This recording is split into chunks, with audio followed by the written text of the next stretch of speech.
Bonjour à tous, on se retrouve pour une nouvelle position avec ici le trait pour les blancs.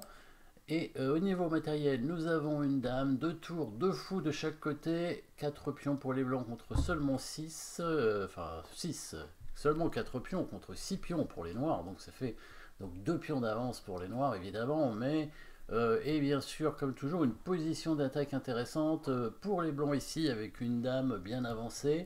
Attention au fou qui est attaqué quand même par la tour et la dame ici sur la rangée, la huitième rangée.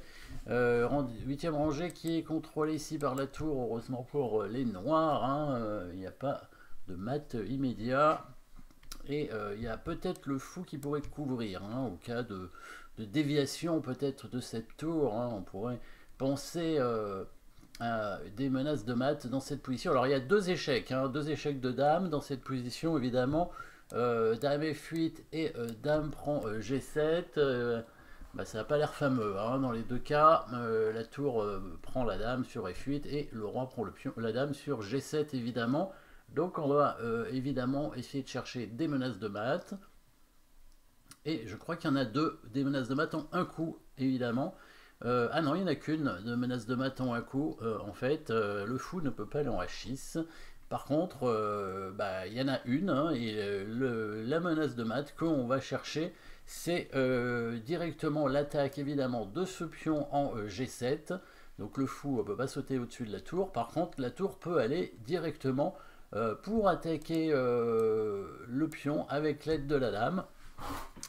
Euh, Protégée, pas vraiment, mais la tour peut être prise évidemment par le fou, mais ça permet cette fois au fou d'arriver par la suite en H6 pour créer une menace de mat. Alors ce serait dans ce cas-là une double déviation. Pourquoi? Parce que quand le fou va prendre la tour en D7, il sera dévié de la défense du roi, puisqu'il ne pourra plus revenir sur la case G8, et quand le fou va arriver en H6, si jamais la tour prend, elle sera déviée à nouveau, elle aussi, de la défense de la case F8, donc ce sera un mat du couloir. Si le pion prend le fou, on prendra la tour, c'est une autre déviation, avec un mat forcé ensuite avec le fou et la dame.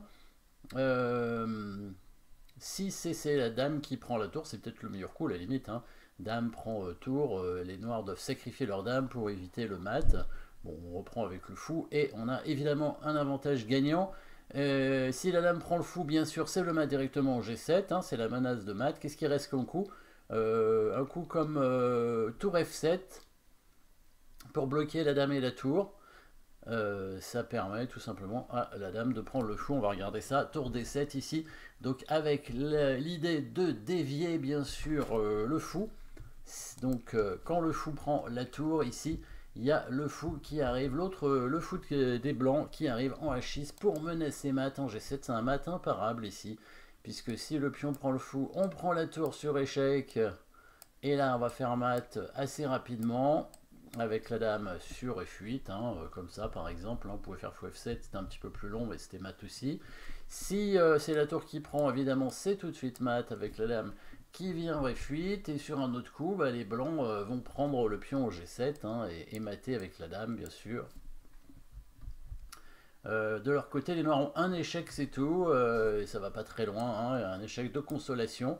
Le roi peut prendre le fou tranquillement, et là, il n'y a pas de souci évidemment derrière, dans cette position. Tour D7, qu'est-ce qu'il y avait? Donc, euh, peut-être le meilleur coup, c'est dame prend tour. Dans ces cas-là, on va simplement prendre la dame, évidemment, et la position est gagnante avec une dame contre une tour. Peut-être fou F7 pour éviter le mat en G7, mais non, on l'évite pas, puisqu'on fait quand même dame F8. Et évidemment, quand le fou couvre, on prend le pion en G7, bien sûr. Donc le seul coup peut-être pour éviter le mat, ce serait la tour qui viendrait en F7. Parce que si le fou prend la tour, la dame peut prendre la tour de son côté. Ou le fou prend la tour plutôt de son côté, c'est mieux, puisque sinon on va perdre le fou. Donc les noirs n'auront rien perdu dans ces cas-là. Mais là, les blancs peuvent tout simplement prendre le fou avec la dame. C'est le coup le plus simple ici, tout en attaquant la tour ici. Et si les noirs prennent la tour, on reprend avec le fou. Et les blancs ont simplement gagné une pièce, qui est pas mal aussi. Bien sûr, c'est suffisant pour gagner, bien entendu, surtout que derrière, il va y avoir des menaces hein, sur le roi noir, sur la huitième rangée, avec le fou de case noire qui va arriver très rapidement. Voilà, il n'y a plus beaucoup de défense possible, hein, bien sûr. Je crois qu'on a tout essayé. Si on n'a pas essayé encore tour G6, hein, avec l'idée s'il prend la tour, bah, les noirs prennent la tour de leur côté aussi.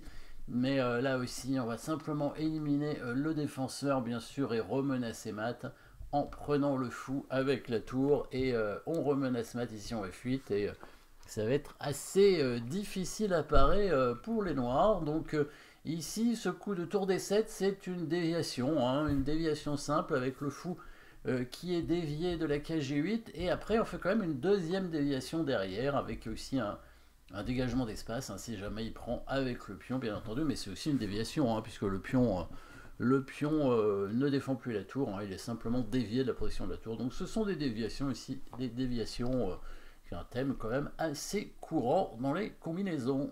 Merci d'avoir suivi cette position. N'oubliez pas de vous abonner et à très bientôt.